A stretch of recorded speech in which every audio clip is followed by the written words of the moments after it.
Em nome do presidente Wagner Gasparim, desejamos boas-vindas a todos os participantes da reunião almoço desta segunda-feira, dia 15 de abril, quando temos como palestrante o advogado Vinícius Boeira, que vai falar sobre o tema proteção patrimonial, planejamento empresarial, sucessório e familiar.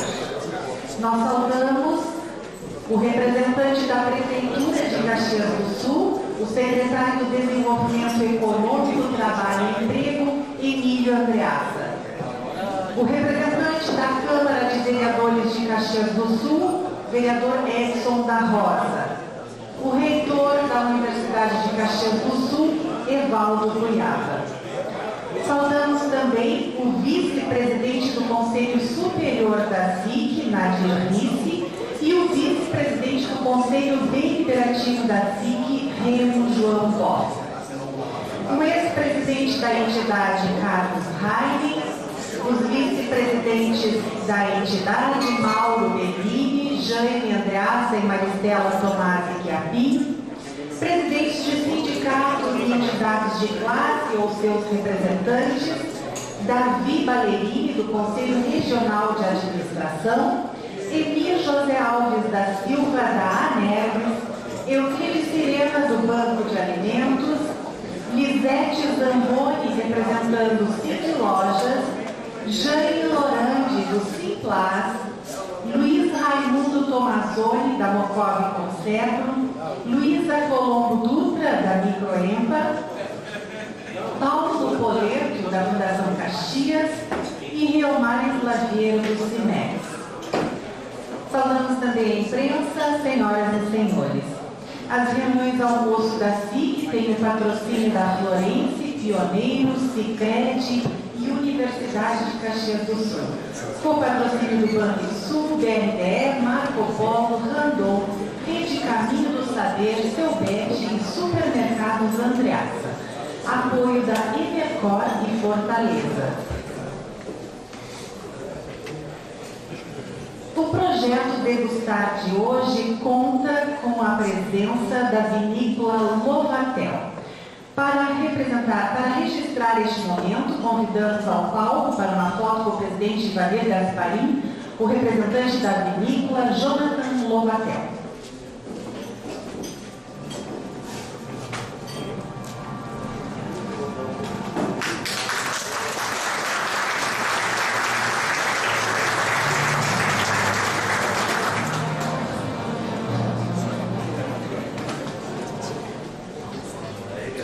Neste momento, o presidente Wagner Gasparim fará uso da palavra.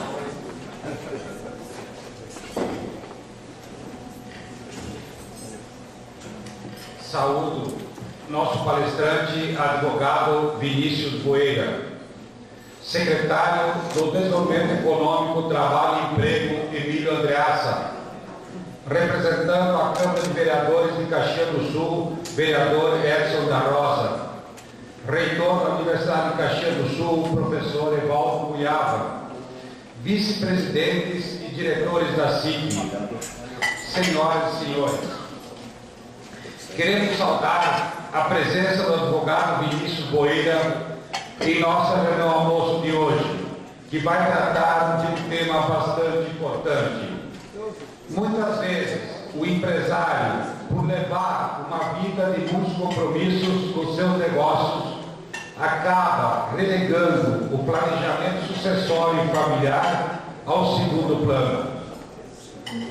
Acredito que esse deverá ser o tom da palestra do nosso convidado, ou seja, mostrar a relevância de se pensar o planejamento da empresa nos aspectos familiares e de sucessão de forma clara, antecipada e madura, justamente para garantir a continuidade da empresa e preservação do seu patrimônio. Posso estar equivocado, mas penso que essa deve ser uma preocupação de todas as empresas, independentemente de seu tamanho. Não há uma receita pronta, palestrante. mas temos uma visão de que profissionalizar a gestão é uma preocupação apenas das grandes empresas. Todo empresário tem que estar atento e planejar o que fazer em qualquer situação que envolva a sua família e seus associados, sócios. O número de filhos por família vem se reduzindo desde a década de 60. E esse, por si só, é um fator que deve fazer com que a empresa procure saber para onde vai, qual o seu futuro, qual o seu planejamento sucessório. Enfim, acredito que quem está participando da reunião almoço de hoje sairá com informações valiosas sobre este assunto, trazidas pelo especialista Vinícius Boeira, a quem mais uma vez agradecemos.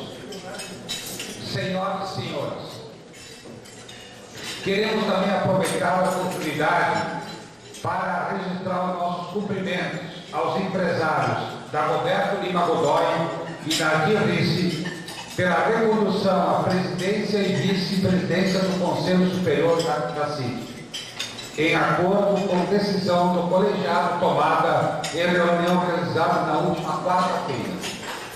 Desejamos sucesso em mais esse mandato das nossas lideranças. Muito obrigado e boa reunião almoço a todos.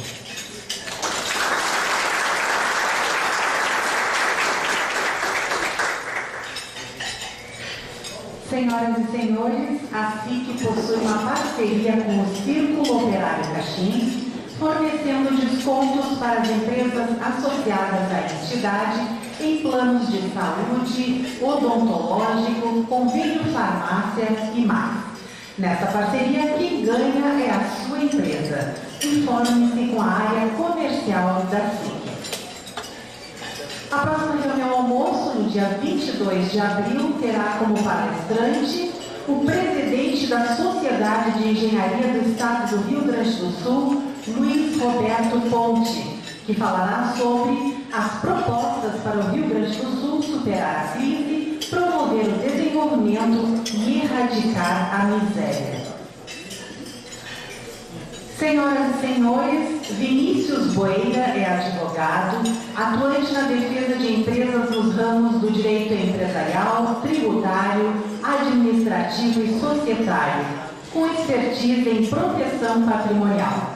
Desde 2005 é partner do escritório de advocacia Vinícius Boeira, consultoria jurídica empresarial, conserve-se.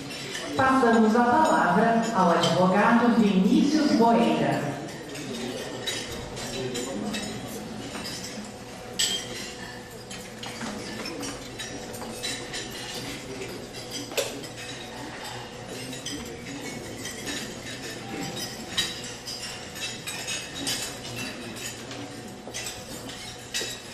Bom dia, e me permito dizer bom dia porque ainda estão almoçando.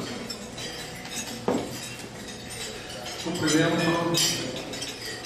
o presidente da Câmara de Indústria e Comércio de Caxias do Sul, senhor Ivanir Gasparim,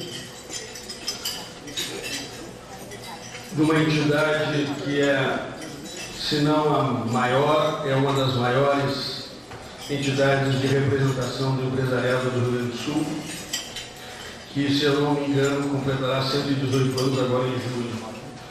E isso é uma grande honra estar presente no encontro tão produtivo quanto este. Cumprimento o representante da Prefeitura de Caxias do Sul, secretário de Desenvolvimento Econômico, Trabalho e Emprego, Emílio Andreasa.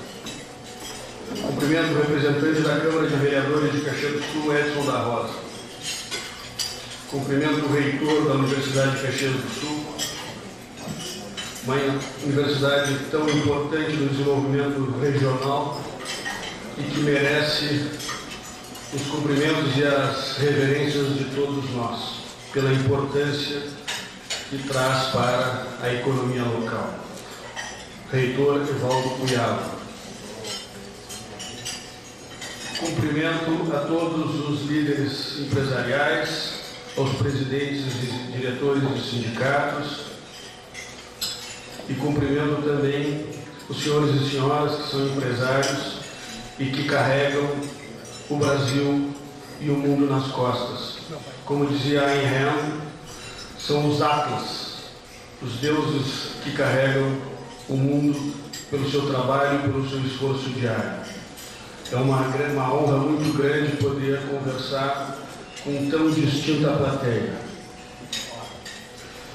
É uma honra muito grande estar aqui em Caxias. Estávamos conversando agora há pouco a admiração que eu tenho por Caxias do Sul. Eu sempre digo aos meus amigos que Caxias do Sul é uma mini São Paulo, porque tem uma economia pujante, um empresariado dinâmico que faz com que a economia desta região seja um exemplo para o Brasil e para o mundo. Eu quero cumprimentar também aqui um amigo ex-colega de mestrado, que é o Adriano Taca, que veio nos prestigiar e que hoje é diretor de pós-graduação da Faculdade da Serra Gaúcha. Alguns aqui já têm algum relacionamento anterior, mas peço permissão, antes de iniciar nossa conversa, para me apresentar. Eu sou Vinícius Marques Boeira, sou advogado de Porto Alegre, sou sócio do escritório Vinícius Boeira Consultoria Jurídica e Empresarial. Nosso escritório trabalha no sistema Full Service, que é um sistema que objetiva atender às necessidades das empresas em todas as suas complexidades. Ou seja, evitar a necessidade do empresário, independente do tamanho, de poder ter somente um escritório de advocacia concentrando todas as suas demandas, seja na área trabalhista, na área tributária, administrativa, facilitando a vida do empresário, facilitando a tomada de decisões, porque com isso ele consegue concentrar as informações fundamentais para o gerenciamento do negócio. Eu iniciei a minha vida acadêmica cursando engenharia mecânica na Universidade Federal do Rio Grande do Sul. Eu entrei muito jovem ainda na universidade, aos 16 anos, e inclusive comentávamos numa reunião há pouco que aos 17 anos, um pouco antes dos 18, eu fui presidente do DCE da URGS, e lá a gente aprendeu a entender os anseios da comunidade e tentar buscar soluções. Como estudante de engenharia mecânica e depois como empresário do ramo metal mecânico, eu tive um pouco de participação no Sindicato das Indústrias Metalúrgicas, o Cimetal, e também da Fiergs, e com isso eu entendi e conheci a fundo os dramas e as agruras de ser empresário no Brasil. Ao mesmo tempo que nós dividimos a atenção com o direito, acabamos em algum momento optando em abandonar a atividade industrial e focar somente na advocacia. Com isso, nós tentamos levar aquela experiência de dificuldades do empresariado para a advocacia, buscando amenizar ou amainar esses problemas. E por isso o nosso foco do escritório é essencialmente a defesa do empresário, da empresa e do patrimônio que a empresa, o empresário e a sua família conseguem conquistar.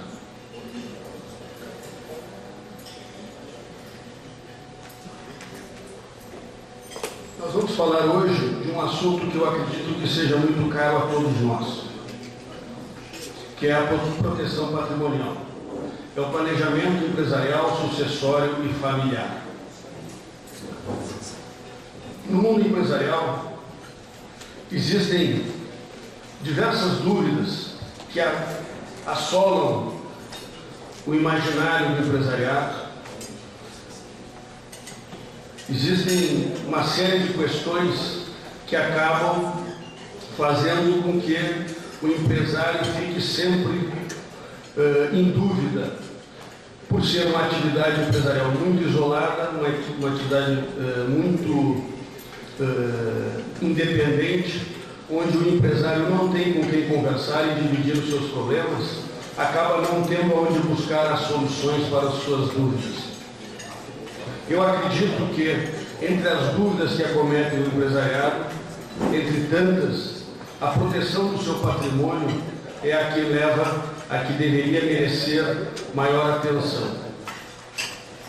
Em razão de todos os problemas que a gente acompanha no dia a dia, inclusive de amigos e conhecidos e histórias de empresários que sofreram problemas para manter o seu patrimônio. No Brasil, o isolamento e as dúvidas do empresariado são ainda maiores que no restante do mundo, no meu ver, tendo em vista as graves crises que o Brasil costuma passar. Nós vivemos no Brasil crises institucionais há ciclos de cerca de 25 anos, sendo que o Brasil é campeão mundial em impeachment, fazendo 2 impeachments neste ciclo. E por vivermos num sistema presidencialista, mal copiado do sistema americano, onde nós damos ao presidente da República uma concentração de poderes muito grandes, onde o presidente da República é o chefe de Estado, é o chefe de governo e é o chefe da administração, interfere no poder legislativo através de emendas parlamentares e com a caneta concedendo ou não recursos, e interfere no poder judiciário, indicando os membros dos tribunais superiores e dos tribunais regionais federais. Existe uma concentração muito grande de poder em uma única pessoa. E isso favorece as crises institucionais. E, pela característica do nosso sistema de governo, essas crises são transferidas para a economia. Ou seja, sempre que há crise política, por conseguinte, teremos crise econômica.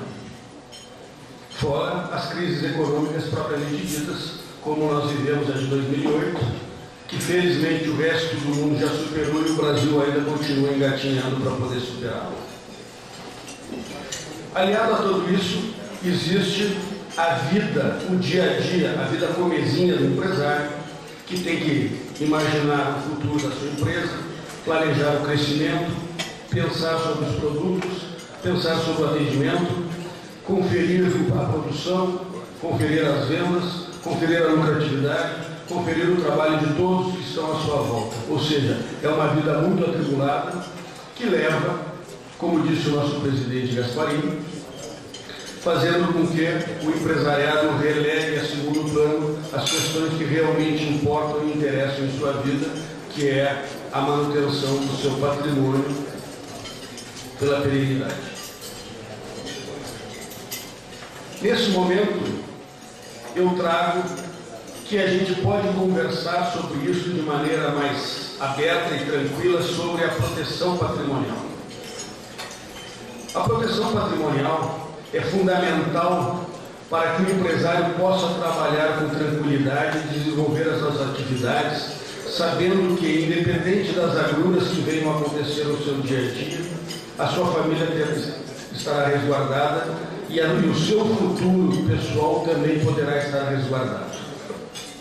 Só que nessa série de dúvidas que acomete o empresariado, quando pensa em proteção patrimonial, ele logo pensa, mas como se faz isso e não tem tempo para buscar as respostas? Ele pensa quais são as possibilidades que existem para se fazer uma proteção patrimonial efetiva, mas ele não tem tempo para buscar as respostas. Ele fica pensando quais serão os caminhos legais que poderiam levar a uma proteção efetiva do meu patrimônio frente a ataques de credores. Ele pensa quais seriam as alternativas que a gente poderia utilizar, se existem alternativas, quanto tempo leva. Ou seja, tudo isso fica comentando no imaginário do empresário. Mas o principal, como bom empresário, ele pensa quanto isso custaria e quais seriam as vantagens efetivas, inclusive vantagens econômicas para se fazer isso. Porque somente nós que conhecemos os empresários e os senhores que são empresários sabem que o que nos move é sempre o objeto da satisfação patrimonial própria da sua família, dos seus colaboradores e da sociedade. Ou seja, o empresário é movido pela geração de valor. O empresário quer gerar riqueza para si e para os que os rodeiam, para a sua sociedade. E isso é fundamental. Neste momento, eu tento trazer aqui algumas soluções ou indicar que existem caminhos para que a gente possa buscar. Só que para iniciar isso, eu preciso tratar de algumas premissas, de algumas considerações iniciais. O primeiro de todas é que vamos combinar que qualquer ser humano, qualquer cidadão, independente de sua atividade, ele ambiciona manter o que conquista. As pessoas fazem as suas conquistas ao longo da vida e desejam que aquelas conquistas permaneçam consigo, que não sejam perdidas, seja por qual motivo for. Então, isso não é exclusividade do empresário, independente do tamanho do empresário também, se pequeno, médio, micro ou um empresário transnacional. Também vamos combinar que todo o patrimônio, independente da atividade da pessoa, todo o patrimônio pode estar sob risco, e na verdade sempre está. Desde o risco mais simples, como o risco de uma separação familiar, onde existe a divisão do patrimônio, e dependendo desse patrimônio, o patrimônio ruim quando se divide, porque alguns patrimônios são essenciais que se mantenham unidos, e existe aquele risco até de um atropelamento, como nós comentávamos há pouco, de uma pessoa vir atropelar alguém e ter que fazer o pagamento de indenização. Ou seja, independente do risco, e aqui a gente pode ter uma criatividade bastante grande para imaginar todos os riscos que todos nós corremos. Ou seja, além de que qualquer pessoa pretende manter o que conquista, todo o patrimônio está sob risco. E todo empresário deseja manter esse patrimônio preservado. E a proteção patrimonial, ela visa exatamente isso. Se não isolar o patrimônio do empresário do risco, pelo menos mitigar os prejuízos a que eles estão sujeitos. Ou seja, se nós não conseguirmos manter a totalidade do patrimônio, vamos fazer com que reduzam o risco e se perca o mínimo possível frente às dificuldades que se apresentarem.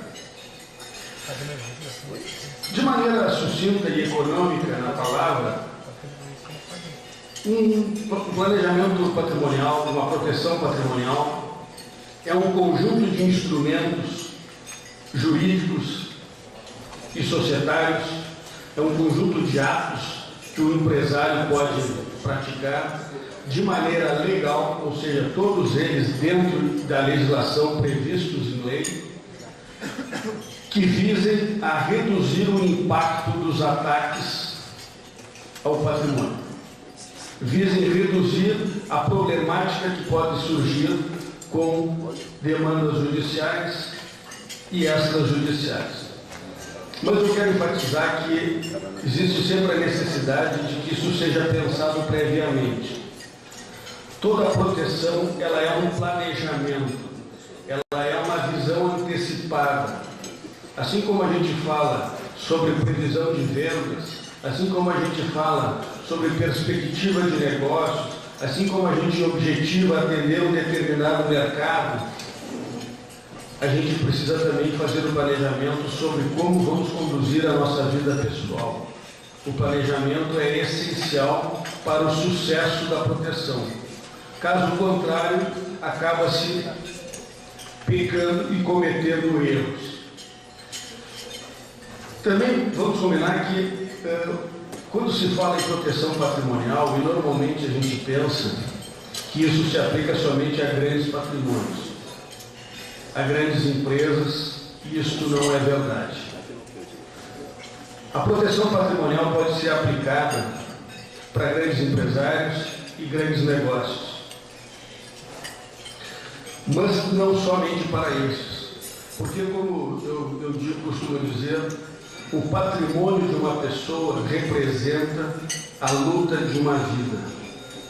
Independente da pessoa ter amealhado 1 ou 100 imóveis, ou 1000 imóveis, este patrimônio foi o resultado de um trabalho árduo, dioturno, acordando cedo, suando, se preocupando, trabalhando duramente para conquistá-lo. Então, o patrimônio, muitas vezes, pequeno, representa muito mais dor e sacrifício para alguém do que um grande patrimônio. Então, quando eu falo em proteção patrimonial, eu espero estar falando aos grandes empresários e aos grandes empreendedores, mas eu também quero falar aos médios empresários, aos pequenos empresários, aos produtores rurais e, inclusive, aos profissionais liberais, a médicos, engenheiros, qualquer pessoa que tenha o seu patrimônio e que deseje mantê-lo preservado. Então, a conversa que nós temos hoje não é focada nos grandes negócios. Também quero abordar como premissa o que não é proteção patrimonial. Proteção patrimonial não é algo ilegal. Não é o objetivo de cumprir com credores, descumprir com credores. Não é o interesse de não pagar a quem se deve, a quem se está obrigado. Não é deixar de cumprir obrigações civis e obrigações legais. Não é sonegar tributos. Proteção patrimonial não é fugir e sonegar pagamentos de obrigações trabalhistas. Nada disso é proteção patrimonial.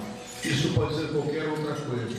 A proteção patrimonial bem feita e efetiva é aquela que está prevista na legislação, é feita com antecipação, com a orientação jurídica correta e com o apoio da empresa, do empresário e dos seus familiares. A gente muito ouve falar em blindagem patrimonial. A gente ouve falar isso em assuntos na internet, em jornais, em revistas, e a gente precisa separar o joio do trigo. A gente precisa separar o que é proteção patrimonial de blindagem patrimonial. Normalmente, a blindagem patrimonial, a tentativa de blindagem patrimonial, já é um erro, porque inexiste na legislação brasileira qualquer possibilidade de se evitar o ataque ao patrimônio de quem quer que seja e isolá-lo de maneira total e segura. Não existe possibilidade de se esconder um patrimônio de maneira que fique intocável. Essas promessas de blindagem patrimonial normalmente induzem a erros, e erros graves que acabam levando a problemas, talvez, em alguns momentos, piores e maiores do que originaram a tentativa de blindagem patrimonial. A proteção patrimonial ela é feita preventivamente, como eu já disse. Ela tem que ser feita com planejamento e antecipação. A blindagem patrimonial é uma atitude reativa. Ela sempre vem depois que o problema está instaurado e existe a tentativa do empresário racional, normal a qualquer ser humano, de mantença do seu patrimônio. Mas ela é reativa, ela é posterior ao ataque sofrido. A proteção patrimonial prima por atitudes éticas dentro de um planejamento. Ou seja, ela segue não só a legislação, mas ela segue uma conduta moral aceita pela sociedade. Já a blindagem patrimonial é ao contrário. Ela, no momento que já está instaurada as dívidas e os credores estão batendo a porta, ela faz uma tentativa de desvio patrimonial que, no mínimo, se não for ilegal, será antiética. A proteção patrimonial oferece ou tenta oferecer segurança jurídica principalmente, tendo em vista que, com atitude antecipada, ela prevê todos os riscos a que a atividade empresarial está sujeita e todos os riscos que circundam o empresário e a empresa e tenta agir de maneira preventiva, tenta agir de maneira pensada, buscando solução para aqueles problemas que poderão ocorrer. Já a blindagem patrimonial, por ser feita já no momento do problema existir, ela acaba incidindo em insegurança, porque todo o ato praticado de desvio de patrimônio após o início de uma execução, ela pode ser entendida como fraude à execução e sofrer uma ação de redirecionamento ou uma ação de desconsideração da personalidade jurídica ou até mesmo uma desconstituição de atos jurídicos tecnicamente perfeitos praticados e desfeito através de uma ação pauliana. A proteção patrimonial, ela tenta manter sempre a personalidade jurídica criada. E essa personalidade, normalmente, ela é mantida porque ela é feita com anterioridade às execuções. E, como eu já disse, a blindagem patrimonial acaba sempre sendo posterior à existência de execuções passíveis de desconstituição por decisão judicial. E, principalmente, a desconsideração da personalidade jurídica. E isso é muito grave e tem muito ocorrido, inclusive na esfera trabalhista. Nós tivemos uma alteração da legislação trabalhista, do Código Civil agora, no início do ano passado, que regrou a desconsideração da personalidade jurídica. Mas, a despeito disso, a Justiça do Trabalho entendeu que aquilo não se aplicava como previsto na legislação, no novo Código de Processo Civil, e não aplica nos processos trabalhistas esta alteração. Ou seja, a nova regra manda que o incidente processual, o novo processo para desconstituir a personalidade jurídica, aconteça dentro dos próprios autos da ação trabalhista. E isso, no meu ver, é ilegal. Mas a Justiça do Trabalho entende diferente. É importante que a gente também entenda que todo o patrimônio está sob risco ou pode estar sob risco. Todos nós aqui conhecemos histórias, já ouvimos falar ou temos nos nossos relacionamentos empresários que, depois de construir um forte alicerce patrimonial, acabaram por sucumbir.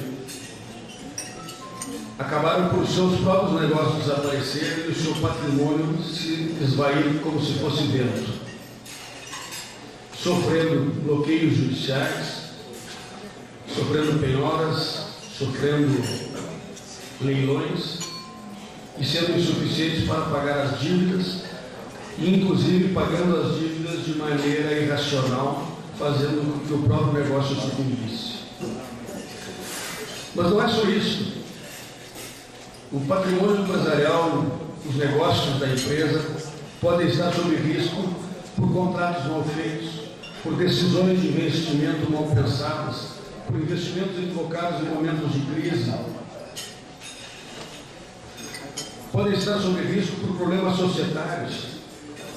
Todo negócio, toda empresa surge normalmente, quase que todas surgiram, por associação de amigos, pessoas que se davam bem, tinham um objetivo comum, que buscavam o seu crescimento e buscavam explorar algum mercado, que vislumbravam uma possibilidade de lucro. Mas isso não pode mudar ao longo do tempo. Aquilo que era um ambiente tranquilo pode tornar-se um ambiente de guerra, por diferença de gestão, por diferença de visão, por diferenças de caráter pessoal, até por questões comezinhas. Ou seja, a própria sociedade que se tornou virtuosa num determinado momento pode se tornar um risco à própria empresa e ao patrimônio que ela constituiu e ao patrimônio dos sócios. E aí é que nós vemos a importância e a necessidade de a gente pensar com antecipação sobre a proteção patrimonial. A proteção patrimonial, como já dissemos, ela vem de maneira antecipada. Ela é, na verdade, um conjunto de mecanismos jurídicos e administrativos que têm que ser tomados e pensados concatenadamente, isolados ou em grupo, de maneira que os bens fiquem a salvo de possíveis ataques. Mas também a proteção patrimonial ela visa a economia com redução de honorários, tanto de advogados quanto de peritos, redução de custos judiciais, redução de emolumentos, redução de tributos. Por que isso? Porque vamos imaginar um exemplo. Quando uma pessoa vem a falecer, tem que se abrir um processo de inventário, e esse processo, segundo a OAB, indica 20% será o valor dos honorários advocatícios. Se houver demandas litígio entre os herdeiros, poderá haver necessidade de perícias, e essas perícias terão um custo. Depois nós teremos os impostos incidentes, que no caso seria o imposto ITCMD, o imposto estadual, que atualmente pode atingir até 6%. Se o empresário faz a proteção patrimonial e o planejamento sucessório, ele pode constituir holding, colocando seus bens no nome de uma empresa e distribuir essas cotas da sociedade entre os seus herdeiros de maneira antecipada. E com isso ele se isenta do pagamento das custas, dos emolumentos e dos honorários, além dos tributos. Então eu vejo como uma maneira inteligente e econômica de se fazer o uso de estratégia de proteção patrimonial e planejamento sucessório. Também pode ser utilizado como forma de governança corporativa, porque a utilização de sistemas de proteção facilitam a gestão do negócio, evitam a interferência de terceiros, evitam desavença entre sócios e evitam uma série de problemas do dia a dia da empresa quando existem a interferência de herdeiros e sucessores. Mas o principal que a gente precisa entender é que a proteção patrimonial não é colocar os seus bens, os seus valores e os seus recursos e as empresas em nome de laranjas. Não é cometer fraudes, não é deixar de pagar credores, não é deixar de pagar fisco, nem obrigações trabalhistas. Não é nada disso. É bem ao contrário disso. É uma forma de mantermos uma estratégia de cumprimento de obrigações de maneira racional e lógica. Os motivos para a gente fazer uso do sistema de proteção patrimonial são inúmeros. E o principal deles eu vejo é que na legislação brasileira, como forma de estímulo ao empreendedorismo, existe a limitação da responsabilidade dos sócios sobre as responsabilidades da empresa. A responsabilização do sócio, via de regra, se dá pelo capital social da empresa. Ou seja, quando a empresa é aberta, os sócios, os empreendedores estabelecem o valor de capital social e a responsabilidade dos sócios fica limitado àquele capital que foi colocado como capital social. Isso vale para o uso de empresas, sociedades limitadas, que a gente conhece como a sigla LTDA, serve para sociedades anônimas, abertas ou fechadas, e serve inclusive para essa inovação da legislação brasileira, que é as EIRELIs ou EIRELIs. Até nisso ainda reside uma discussão de tão nova que é que as pessoas, alguns chamam de EIRELIs e outros de EIRELIs. Mas como que é? A limitação da responsabilidade é muito importante. No momento em que se constitui um capital social, é aquele capital que o empreendedor está disposto a arriscar naquele empreendimento. Ele não deseja que a responsabilidade econômica ultrapasse aquele valor que ele se dispôs a investir e atinja a totalidade dos seus bens. Então, o uso de uma empresa para a limitação da responsabilidade sobre o capital individual das pessoas físicas é importantíssimo. Eu diria que é primordial para a manutenção da tranquilidade familiar. A proteção patrimonial é um planejamento empresarial, sucessório e familiar. Ele consiste, na verdade, em mecanismos jurídicos, e nós vamos ver a seguir alguns deles, os principais deles, e mecanismos administrativos, inclusive de gestão dentro dos negócios. O objetivo, além de proteger o próprio patrimônio, é garantir a continuidade do negócio, é evitar que o negócio sucumba e desapareça por algum erro ou alguma adversidade ocorrida. É fazer com que é fazer com que não ultrapasse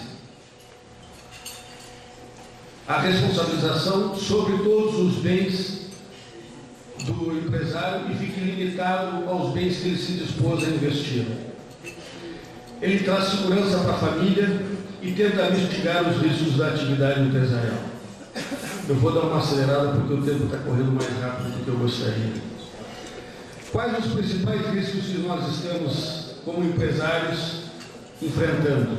Nós temos os riscos trabalhistas, já bem conhecidos de todos nós, e eu vou até abordar bastante sucintamente isso, né, que são os benefícios funcionais, das discussões sobre os intervalos intra e interjornada, horas extras, adicionais noturnos, adicionais de insalubridade, desvios de função, acúmulos, danos morais, e mesmo depois da reforma da CLT de 11 de novembro de 2017, dia 2 de novembro de 2017, nós ainda estamos sujeitos a controvérsias trabalhistas, tendo em vista que o Poder Judiciário, a Justiça do Trabalho, se recusa muitas vezes a aplicar o que está descrito na lei, e se o empresário, por alguma falta de recursos momentâneos para pagar os depósitos, para recorrer em primeira e segunda instância, acaba deixando transitar em julgado uma ilegalidade.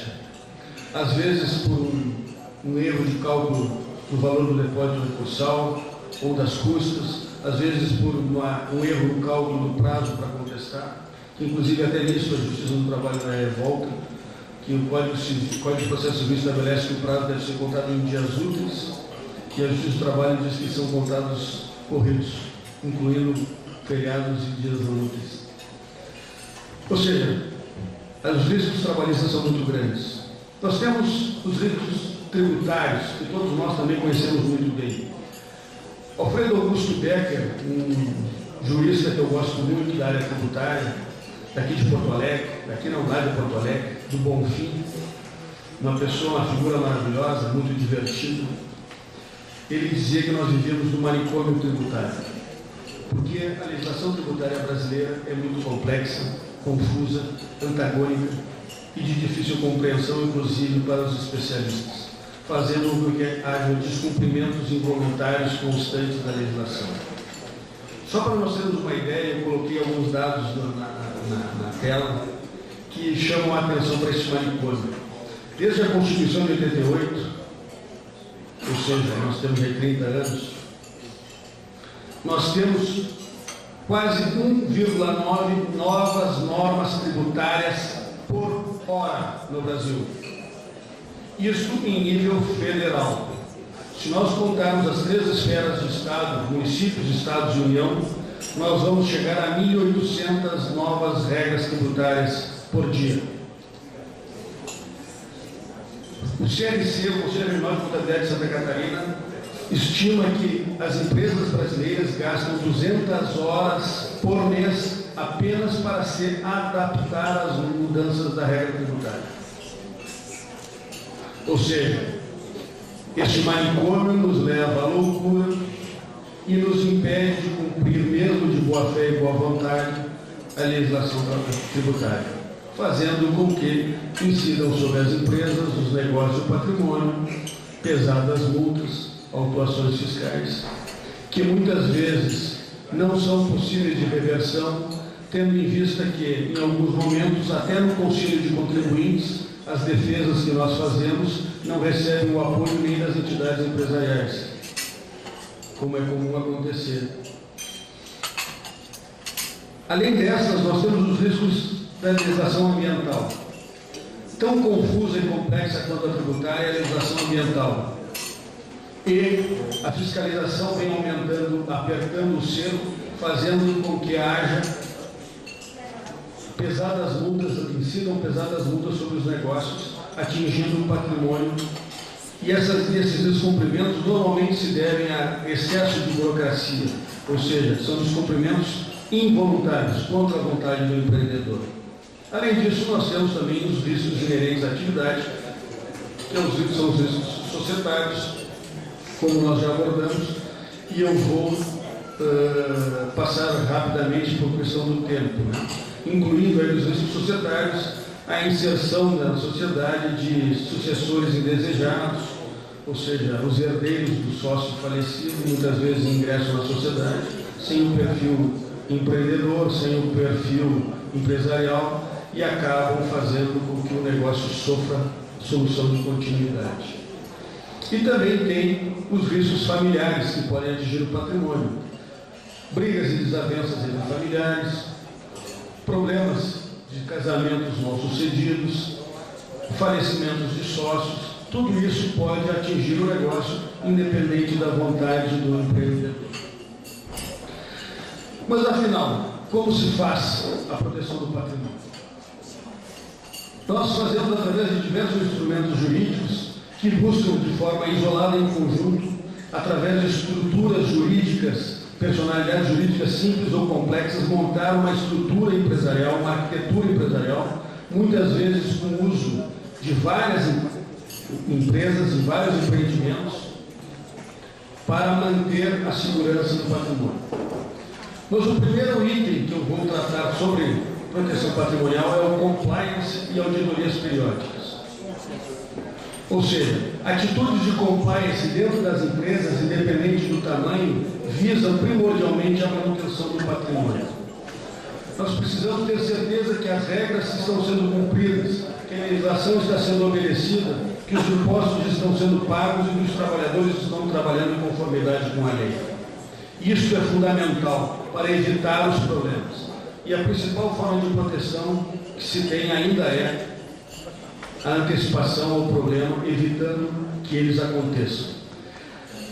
Na questão das auditorias, nós podemos adotar auditorias internas com maior frequência e com um custo, um benefício de um custo bem menor, mas também podemos e devemos adotar auditorias externas, onde especialistas de fora da organização não obedecem aos cacuetes da organização e principalmente às diretrizes que o sócio ou que o empresário que vai pagar a conta no final tem intenção.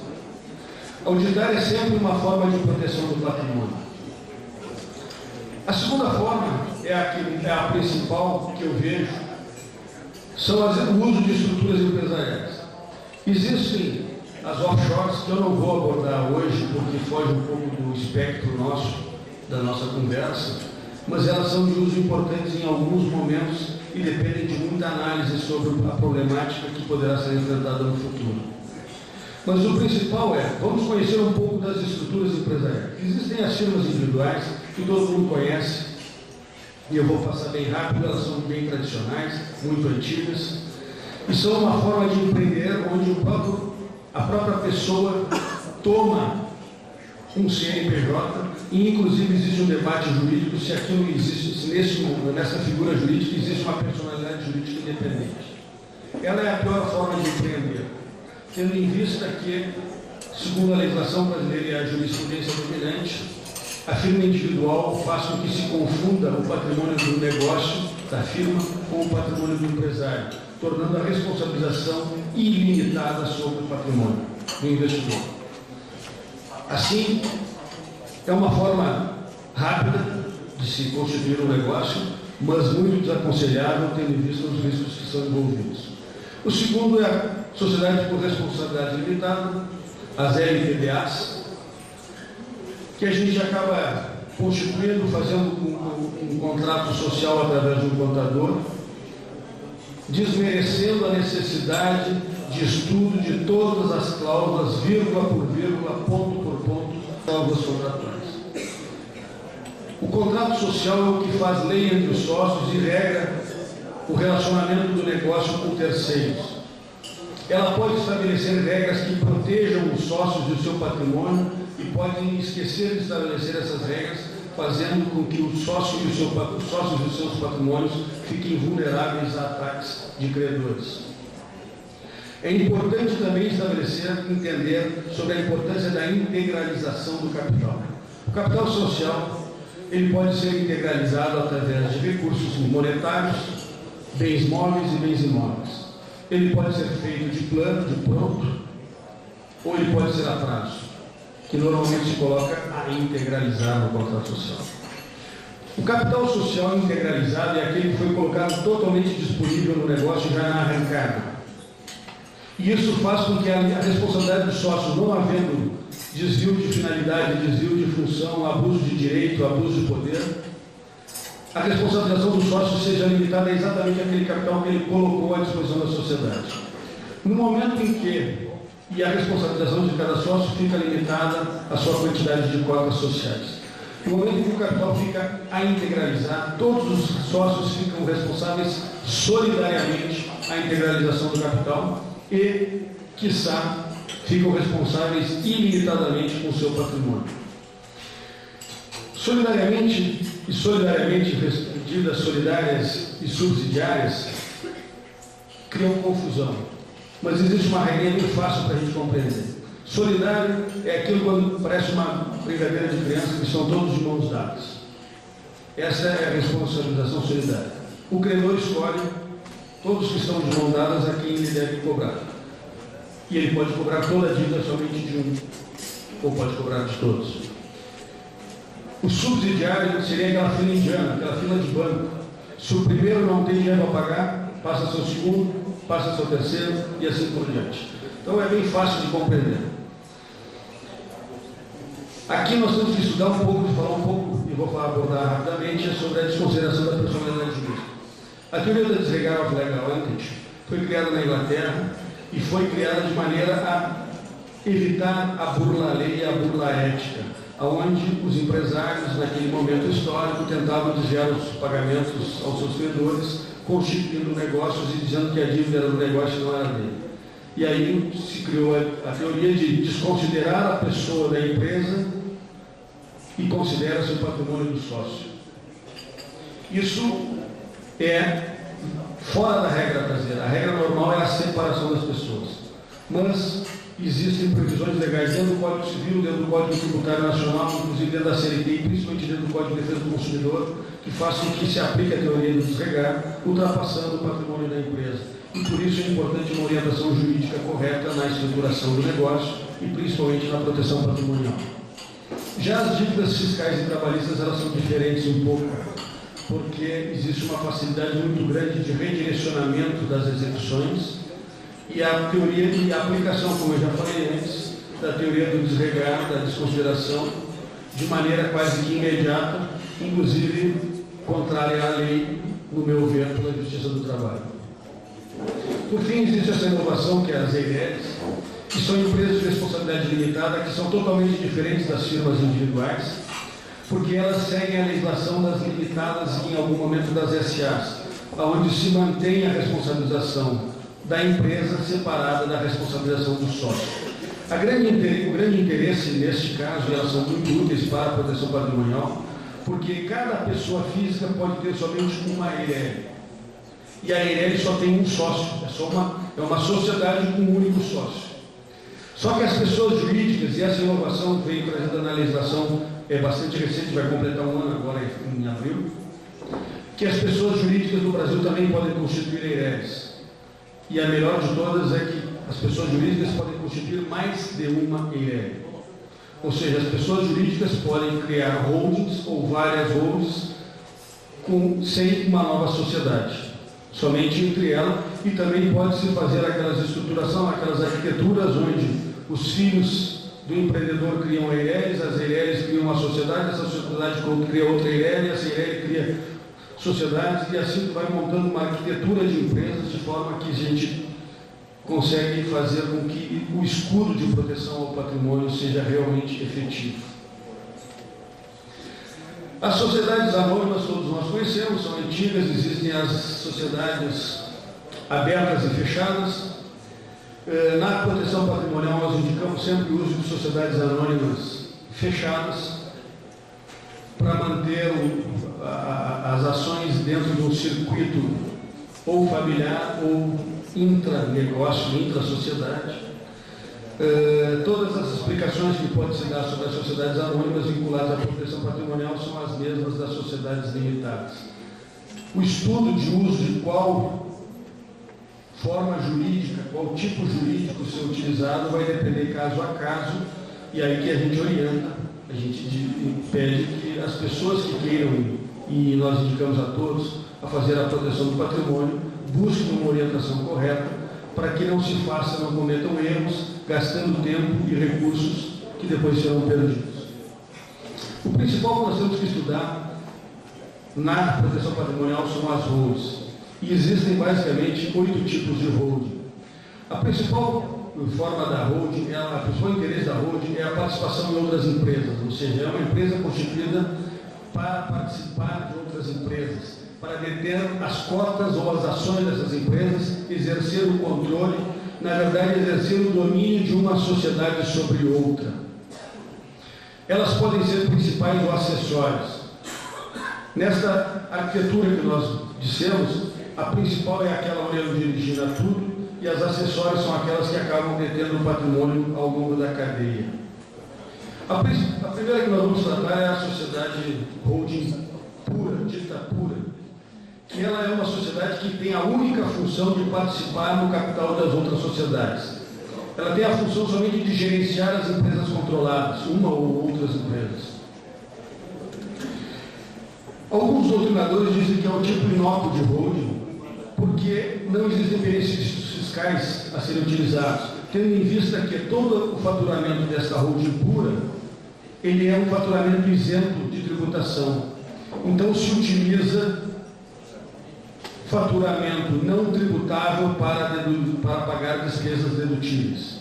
Então, acaba não se tendo aproveitamento fiscal.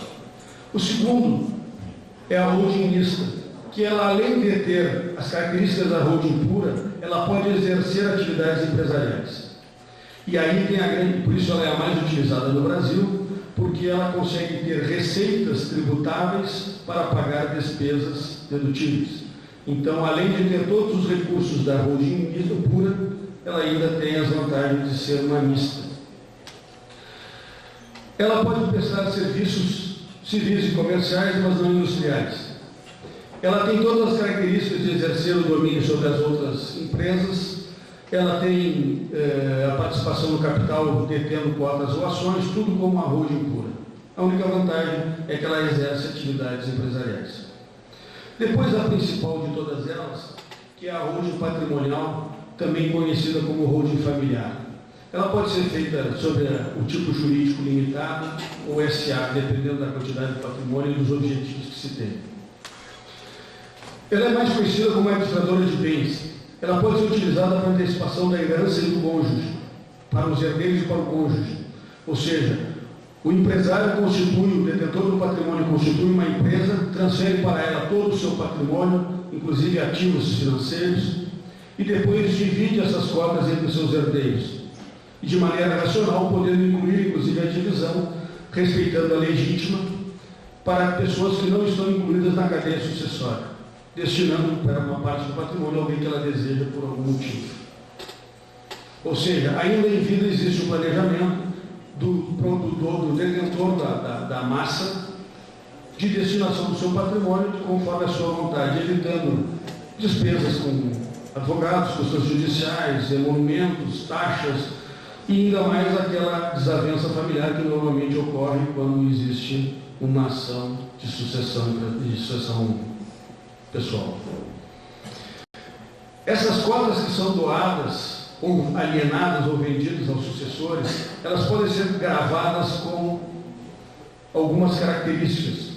O principal delas é o usufruto, ou seja, o detentor inicial do patrimônio doa as suas cotas, não tem mais patrimônio nenhum, mas ele tem um usufruto vitalício daquelas cotas. Então, enquanto ele for vivo, ele faz uso e fruto bem como quiser. Também podem ser gravadas as cotas com cláusulas de impenhorabilidade, para que aquele herdeiro meio moderninho não queime as suas cotas e não rasgue o dinheiro que foi tão dificilmente conquistado pelos seus pais.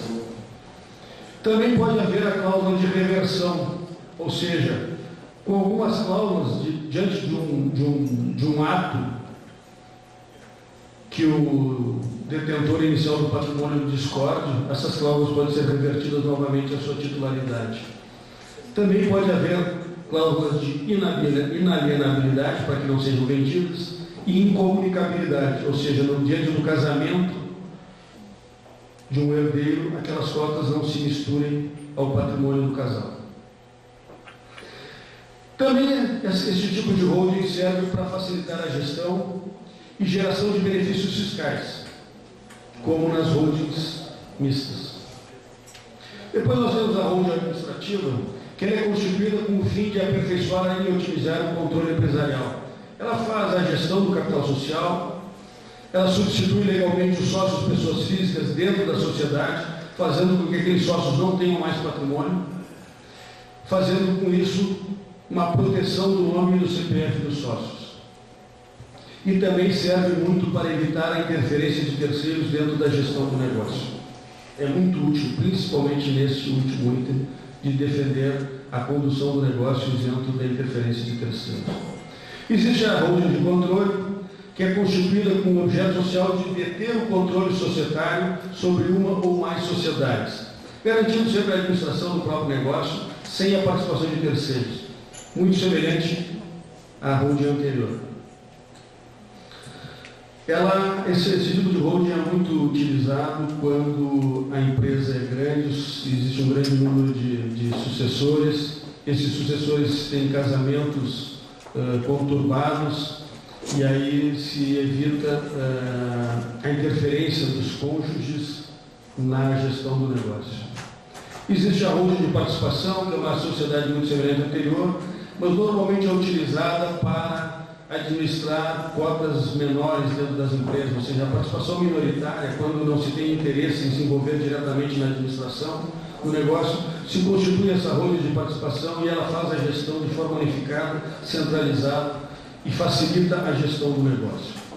Depois nós temos a holding setorial, que é muito importante para a garantia do patrimônio, para a proteção patrimonial, que é a segregação do negócio em algumas holdings de acordo com o ramo de atividade daquela empresa. Ou seja, se a empresa trata de produção de gêneros alimentícios, ela está sujeita a uma série de regramentos específicos, tributação específicas e autorizações específicas, como da Anvisa, por exemplo, que outras áreas da atividade empresarial não estão sujeitas, como a área de transportes. Então a gente sugere que se crie uma holding setorial para a área de geração de produção de alimentos, e a outra para a produção de produtos químicos, a outra para transportes, e assim se faz uma especificidade de administração, fazendo com que aumente a rentabilidade e não se perca horas na administração, não se faça pagamentos indevidos de tributos e se tenha uma gestão mais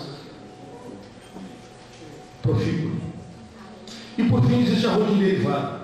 A holding derivada é aquela holding que se torna holding depois de um outro empreendimento existente. Se a família tem uma empresa com um grande patrimônio, principalmente de imóveis, algumas vezes pode se tornar vantajoso transformar esta empresa numa holding e tratar de criar um novo negócio para fazer a gestão, a produção ou o gerenciamento.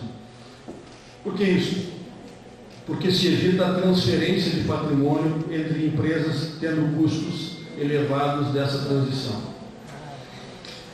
O grande problema da holding derivada é que ela herda todos os problemas tributários, todos os problemas trabalhistas, todos os problemas comerciais, todos os problemas consumeristas que a holding, que a empresa originária tinha. Então tem que se fazer uma avaliação muito detalhada para se escolher quais são as melhores atitudes a tomar e como se montará esta arquitetura empresarial. Um outro item de proteção patrimonial é um item que a gente não gosta de falar, que é sobre falências concordadas, agora mudou, recuperação judicial. Mas a gente precisa tratar. Por quê? Porque é uma medida extrema, mas muitas vezes pode ser vantajosa. Primeiro porque na recuperação judicial existe um alongamento do pagamento das dívidas e o principal, existe a concentração na justiça comum das dívidas trabalhistas, já evitando o problema da responsabilização. É aquele respingo das reclamatórias trabalhistas no patrimônio dos sócios, sem a necessidade de um processo independente de desconsideração da personalidade jurídica. Então a recuperação judicial em alguns momentos pode ser muito útil e a falência também. Até porque quando se faz a venda, a alienação do negócio, o comprador não herda aqueles problemas existentes, evitando a sucessão. E isto é muito válido. Também temos como planejamento, como proteção patrimonial, o planejamento sucessório. Como a gente já disse, a gente faz a transferência dos bens do proprietário, fazendo com que diminuam os conflitos familiares depois do falecimento do proprietário. Ele tem que se fazer essa sucessão, esse planejamento sucessório é feito com um diagnóstico da família, estudando detidamente todos os aspectos que envolvem os sócios e as suas famílias, inclusive vendo os regimes de casamento que foram adotados pelos herdeiros, sobre as profissões dos herdeiros, se esses herdeiros têm negócios e quais são os riscos que esses negócios podem influenciar. Ou seja, se faz toda uma análise, inclusive analisando o patrimônio entre imóveis, móveis, ativos financeiros, para que o planejamento tenha sucesso e efetividade e alcance não só a proteção do patrimônio, mas principalmente que reduza na administração e ao final na distribuição os custos com impostos, taxas, honorários e tudo mais. Também como planejamento, como proteção patrimonial, nós temos um bom planejamento e a segregação de atividades. Separar a empresa e os negócios de maneira que facilite a gestão, que facilite o planejamento tributário com tributações específicas e garanta que não se tenha custos desnecessários e pagamentos indevidos de tributos. Também se deve utilizar, como penúltima indicação, o estudo dos regimes de união e casamento, os relacionamentos dos sócios, os relacionamentos dos herdeiros, fazendo contratos antinupciais, inclusive contratos de namoro, para evitar que haja uma alegação e um pedido de um pleito de união estável com divisão de patrimônio. Nós indicamos muito isso para empresários recém-separados, porque não é incomum um pleito de união estável. Também indicamos que sejam feitos acordos entre cotistas, acordos particulares, que aqueles regramentos que nós não gostaríamos que fossem públicos, que deveriam constar no contrato social, eles constam em acordos particulares entre cotistas ou entre sócios. Ali fica discriminado, pode ficar discriminado, inclusive, o ingresso de sucessores como funcionários, ingresso de familiares como funcionários, distribuição de lucros, prolabores e tudo mais. Ou seja, todo o regramento, como é que se diz? O combinado não é caro, né? Então, tudo que se combina antes se cumpre melhor e é efetivamente uma forma de proteção patrimonial. Como eu já disse, a gente precisa estudar, inclusive, a profissão dos sucessores e dos nubentes, né, quem vai casar com os nossos sucessores, os riscos das atividades inerentes à profissão e tudo mais. E, por fim, como última forma de proteção patrimonial, nós indicamos o uso de seguros, como todos nós sabemos, isso é corriqueiro, que o seguro é uma bela forma de proteção aos riscos da atividade econômica, mas também existem a questão dos seguros de vida resgatáveis. E isso é muito interessante, porque é diferente do seguro de vida comum. Quando ocorre o evento, ou seja, diante do falecimento ou diante da incapacidade, aquele valor, uma parte do valor que foi pago como prêmio do seguro, ele retorna à família. Ou ele pode também ser um seguro resgatável e ainda em vida. Normalmente os prazos de carência são de 24 meses.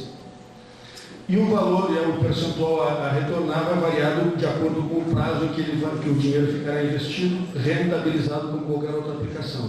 A grande vantagem disso é que, no momento em que se faz esse contrato que garante o investidor, aquele valor deixa de integrar o seu patrimônio e passa a integrar o patrimônio da seguradora. Então os credores não têm mais como atacar aquele valor, porque não pertence mais ao empresário. E o empresário resgata esse valor em vida, quando desejar, após o prazo de carência ou diante do seu falecimento, garantindo a segurança da família. Então eu vejo que é muito pouco utilizado, mas é muito válido os seguros resgatáveis.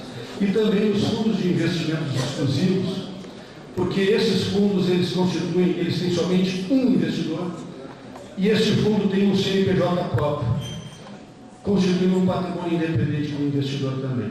Então, com isso, faz com que se crie uma barreira entre o patrimônio do investidor e o patrimônio do próprio fundo. Eu quero deixar claro que a proteção patrimonial é, na verdade, uma ação preventiva, legal, estudada, analisando todos os aspectos da vida e do patrimônio envolvido, montando uma estrutura que dê garantia para que o empresário possa continuar a sua vida após um insucesso, ou a família possa continuar com a sua tranquilidade que o empreendedor não tinha garantia, mesmo após a sua falta. Nós precisamos entender que a proteção do patrimônio é tão fundamental ou mais fundamental que a ameliação do patrimônio. Nós precisamos garantir que ficará conosco aquilo que nós conquistamos com suor e trabalho árduo. Espero ter colaborado com os empresários aqui presentes, pequenos, médios, micros, e com as entidades empresariais para que possam dar orientação correta aos seus associados, porque saídas existem, basta que a gente procure. Obrigado por me ouvir, uma boa semana produtiva a todos nós. Obrigado, Vinícius Boeira. Temos duas colocações ao microfone, pediria que já os dois fizessem a colocação, que é o diretor jurídico Ézio Salles e logo depois o Guilherme CB, nosso diretor também, ao microfone, os dois fariam as colocações e já teria uma resposta e as considerações finais. Ézio. Boa tarde, doutor Vinícius. Parabéns pela sua apresentação. Eu anotei aqui alguns detalhes a pedido do nosso presidente aí para esclarecimento das nossas associadas.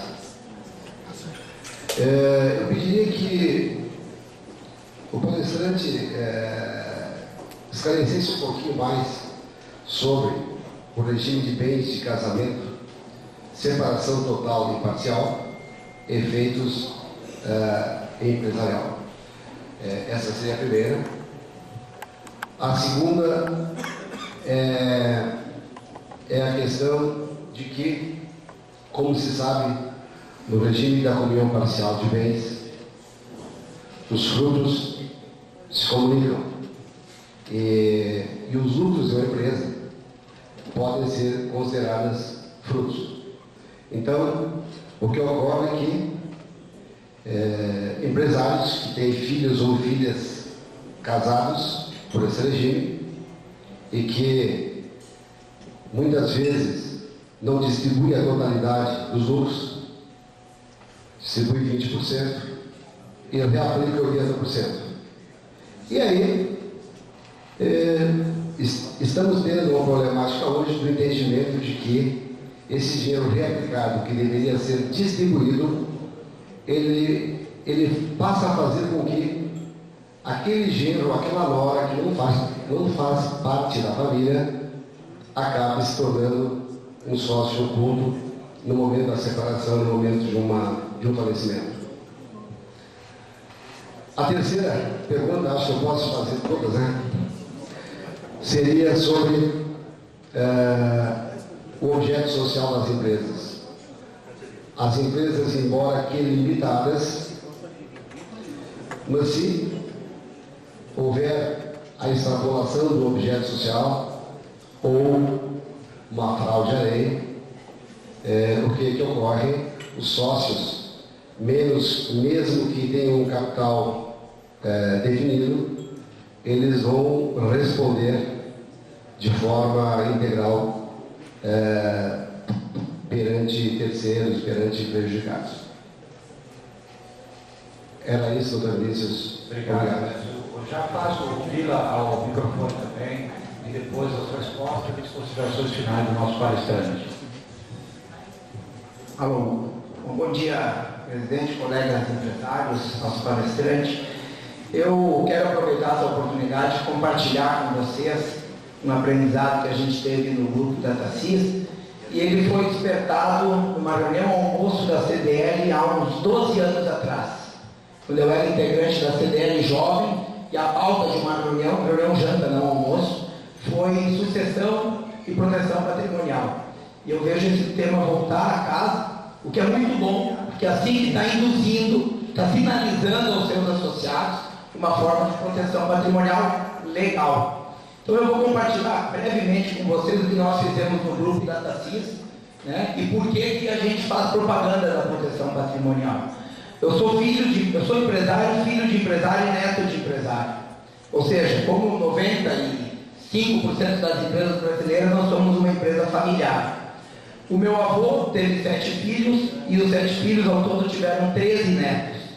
Então a proteção patrimonial começou lá com meu avô e com a minha avó, quando foi constituída à época uma offshore, um paraíso fiscal, que foi a forma, 20 anos atrás, que nós encontramos de proteger o patrimônio construído. Depois evoluiu e avançamos na legislação brasileira e entendemos que a forma não é offshore, paraíso fiscal, e sim holding patrimonial. Então, compartilhando com os colegas que ainda não fizeram esse tema de casa, ou que pensam que é algo futuro, hoje o grupo da TACIS tem uma holding patrimonial, chamada Miss Holding. Quem é Miss Holding? Mário e Isabel Sebem, que é, no caso, meu pai e minha mãe são os nossos presidentes do grupo. E nesta Miss Holding, o Mário e a Isabel são nos proprietários. Todo fruto do patrimônio colocado na Miss Holding é do direito do Mário e da Isabel, enquanto eles estiverem vivos. Mas a propriedade deste patrimônio é eles são usufrutuários e nós somos nos proprietários. O que é o nos proprietário?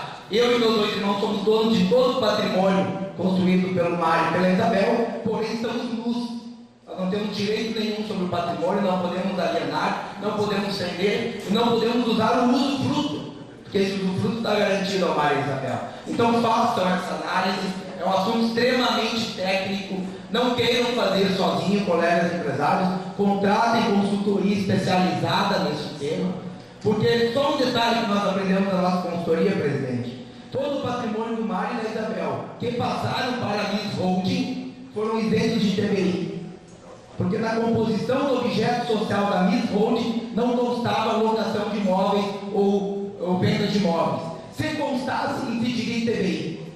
Por não constar, não incidiu ITBI. Fizemos uma economia de alguns milhares de reais de ITBI. Dentro da norma, dentro da lei, nós não sonegamos do ITBI, nem deixamos de ir ao município e pedir ao município uma guia isenta por nós estarmos transferindo patrimônio de 2 pessoas físicas para uma holding patrimonial. Então, só o ganho que nós tivemos com o ITBI que se pagaria no dia de transferir esse patrimônio, nós já pagamos a consultoria jurídica. E aí nós também criamos, estou concluindo, uma holding de gestão, onde a gente então estabelece as normas e as formas de gestão das empresas do grupo. Nós separamos patrimônio e separamos gestão de empresas. E lá tem algumas regras, eu vou brincar com uma aqui, porque eu vi que causou bastante alvoroço aqui no contrato de namoro. Nós temos uma regra dentro da holding, que quem da família quiser constituir matrimônio só pode no regime parcial de bens. Não é permitido eu e meus irmãos casarem com união universal de bens. É uma norma da holding para evitar a confusão, embora que o regime parcial também pode gerar, né? Mas tu protege um pouquinho. Então eu sou casado em comunhão parcial, o meu irmão mais velho é casado em comunhão parcial, e o meu irmão mais novo que está noivo, se vier casado, vai casar em comunhão parcial. Ah, mas então tu está te metendo na decisão do teu irmão? Não, ele pode decidir casar com quem ele quiser, mas o regime matrimonial dele já está definido. Tá bom. É comunhão parcial. Então, colegas empresários, é um tema caro, importante e que muitas vezes parece que não faz parte do nosso dia a dia. E a gente enfrenta, colegas, o desafio, porque o meu pai é neto de italiano, é filho de italiano. Quando nós fomos esvaziar o imposto de renda da minha mãe e dele, foi bastante confuso, né? Então, compartilhando com vocês, eu recebi uma ligação dizendo: ô Guila, teu pai está louco, ele quer esvaziar meu patrimônio que eu construí em 50 anos, quer passar por uma casa tal de Miss Holding. Mãe, é isso mesmo, nós estamos protegendo o teu patrimônio. E a convivência familiar, presidente, melhorou 110% entre eu, meus irmãos, minha esposa e meus 2 filhos, a esposa do meu irmão e as 2 filhas dele. Obrigado. Obrigado, Vila. Suas respostas e considerações finais, e pelo silêncio, eu acho que a plateia realmente tocou. Antes de mais nada, desculpa, eu não anotei o seu nome. Guilas. Muito obrigado. Guilas. Bom, Ézio, muito obrigado pelas perguntas. É uma alegria poder respondê-las e tentar esclarecer mais esta situação. No Brasil nós temos os regimes de bens entre bens, como antes da Constituição de 88 nós tínhamos como regime comum a comunhão universal de bens. Tudo que um e outro antes do casamento possuía passa a se tornar um patrimônio comum. Isso antes de 88 era o regime comum, ou seja, as pessoas iam casar, chegavam no cartório, diziam que iam casar, o regime que era adotado sem perguntar era o regime da comunhão universal de bens. Isso mudou após a Constituição de 88, que adotou como regime comum a comunhão parcial de bens. E existe a separação total de bens também, e existe a separação obrigatória de bens. Ou seja, a comunhão universal é aquela que todo o patrimônio anterior ao casamento e posterior ao casamento constituem uma coisa única, um condomínio único que será partilhado entre o casal quando da separação. Como o patrimônio pertence aos dois, eles não serão herdeiros, eles serão meeiros, ou seja, cada um é dono da metade. Na comunhão parcial, tudo que é anterior ao casamento pertence a cada um que carregou o bem, e o que vem depois do casamento é patrimônio comum. Então, quando há separação, os cônjuges são herdeiros e meeiros. Herdeiros da parte anterior e meeiros daquela parte que conquistaram juntos. E existe o regime da separação obrigatória de bens, em alguns casos especiais, devido à idade ou devido à incapacidade. Ou seja, a lei prevê para que não haja aqueles velhos golpes de casamento por interesse. Não sei se esclareci mais ou menos corretamente. Na verdade, eu tenho uma pergunta. Com essa conclusão, dá para se entender que o regime da separação parcial de bens é melhor do que da separação total? Protegeria mais porque a total, a gente tem o entendimento que protege a vida, mas não na morte. Também tem esse entendimento? Também, como esse entendimento. Então, na escolha de um ou outro, comunhão parcial de bens ou separação total. Então, é sempre melhor optar pela parcial. Comunhão parcial. Então, agora, isso caso a caso, né? Depende do interesse de cada um. Né? A gente, normalmente, quando casa, a gente acredita que aquela união vai ser para sempre, promete ao padre que vai ser na doença e na saúde, na riqueza e na pobreza, então a gente, na verdade, não tem interesse normalmente de separar o patrimônio. Essa previsão se faz exatamente que pode haver um desacordo durante o trajeto, e aí sim que vale a prevenção. Obrigada. A questão da separação dos frutos, e realmente a pergunta do Ézio é bastante pertinente, porque como existe a comunhão dos frutos no regime de comunhão parcial de bens, e os lucros são frutos da empresa, e se os lucros são reinvestidos no negócio, normalmente o são, pelo menos no percentual existente, né? A empresa passaria, em tese, poderia ser alegado em juízo que existe uma participação societária, mesmo que oculta. Como é que a gente tenta desviar isso? Com a criação de holdings, nós inclusive adotamos ali as holdings de controle, as holdings de participação. A gente sempre indica que os empresários não tenham patrimônio nenhum em seus nomes, inclusive as empresas não estejam sob o seu domínio patrimonial. A gente precisa criar uma cadeia de empresas onde a empresa que vai ter os lucros não será de uma pessoa física, e sim será de uma outra empresa. E essa outra empresa não vai distribuir lucros, então não vai haver participação societária. E aí, quando se quiser fazer uma viagem, a viagem pode ser paga pela empresa. Quando se quiser adquirir um automóvel, até é aconselhável por razão das multas, que os automóveis não ficam no nome das pessoas físicas, para não correr o risco de perder a carteira, ficam no nome de uma empresa. Os imóveis serão de empresas, ou seja, não se terá nenhum patrimônio e não se receberá, a não ser o prolabore das empresas. E aí se evita, se desvia a possibilidade de divisão patrimonial indesejada. Na verdade, quando eu falo isso, eu não estou falando em defesa do marido ou da esposa. Eu falo em defesa de quem gera o valor, quem gera a riqueza, ou seja, pode haver, tanto do homem ou da mulher, a falta de desejo de dividir aquele patrimônio com os seus genros ou nós. E até porque não por indisponibilidade ou inimizade, sim exatamente para manter a integridade do negócio. Porque no exemplo que nós tivemos da DataSys, com aquela quantidade de filhos e netos, imagina se todo mundo adentrar na empresa com cotas durante a herança. Vai chegar um momento que tem uma torre de papel, que ninguém mais conversa e a empresa não vai ter solução de continuidade. Então, essas previsões têm que se fazer exatamente para manter a renda e o faturamento do negócio, para garantir, inclusive, a vida e a tranquilidade daqueles que a gente pode gostar mais ou menos. Desculpa, eu não me recordo a última pergunta sobre o objeto social. O objeto social, na verdade, a empresa limitada, ela seria limitada à participação de cada sócio. Mas quando ela age em desacordo com o social, ou o contrato social, todo contrato social ele tem que estabelecer qual é o objeto de uma empresa. Um exemplo que eu gosto de usar muito, que é um exemplo bem simples e até simplório, vamos dizer assim, é que a empresa que é constituída para vender pneus, por exemplo, ela pode prestar serviços, obrigatoriamente prestar serviços de balanceamento de geometria e suspensão. Mas se no objeto social dela consta somente venda de pneus, ela fazendo o balanceamento da geometria e a suspensão, ela está fazendo um abuso de contrato. E este abuso de contrato, por mais boa fé que se tenha, por mais que aumente o faturamento e a lucratividade do negócio, ela é um abuso de direito. E como abuso de direito, poderá ser transmutada a responsabilidade dos sócios de forma ilimitada. Ou seja, aquele síndico da massa falida vai fazer um pedido judicial e o juiz vai acatar, porque houve um abuso de direito. E aí a responsabilidade do sócio, em vez de limitada a sua participação do capital, torna-se ilimitada.